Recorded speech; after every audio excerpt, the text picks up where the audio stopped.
வீட்டில் white rice மட்டும்தான் இருக்குது, குழம்பு இல்லையேன்னு கவலைப்படுறீங்களா? அப்போனா இந்த இடித்து வறுத்த பூண்டு சாதத்தை ஒரு வாட்டி ட்ரை பண்ணுங்கள். அதோட விடவே மாட்டீங்க.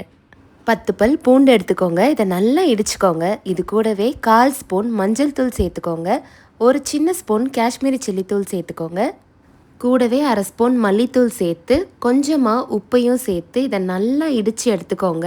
இது எல்லாமே ஒன்றா மிக்ஸ் ஆனதுக்கப்புறம் ஸ்டவ்வில் வானல் வச்சு 2 ஸ்பூன் நல்லெண்ணெய் சேர்த்துக்கோங்க. எண்ணெய் சூடானதும் கடுகு சேர்த்துக்கோங்க. கொஞ்சமாக உளுந்து சேர்த்துக்கோங்க. கருவேப்பிலை சேர்த்து நல்லா பொரிஞ்சு வந்ததும் நம்ம இடித்து வச்சுருக்க இந்த பூண்டை உள்ளே சேர்த்து எண்ணெயிலவே ஒரு 2 மினிட்ஸ் நல்லா வதக்கி எடுத்துக்கோங்க. கொஞ்சமாக தண்ணி சேர்த்துருங்க. தண்ணி நல்லா சுண்டி வந்ததும் 1/2 லெமன் இதில் பிழிஞ்சு விட்டுக்கோங்க. இப்போ எண்ணெய் நல்லா பிரிஞ்சு வந்ததும் கொத்தமல்லி தழை சேர்த்துட்டு ஸ்டவ் ஆஃப் பண்ணிவிடுங்க. இப்போ ஒயிட் ரைஸ் இதில் மிக்ஸ் பண்ணி நல்லா சுட சுட சாப்பிட்டிங்கன்னா காரசாரமாக அல்டிமேட்டாக இருக்குங்க. ட்ரை பண்ணி பாருங்கள்.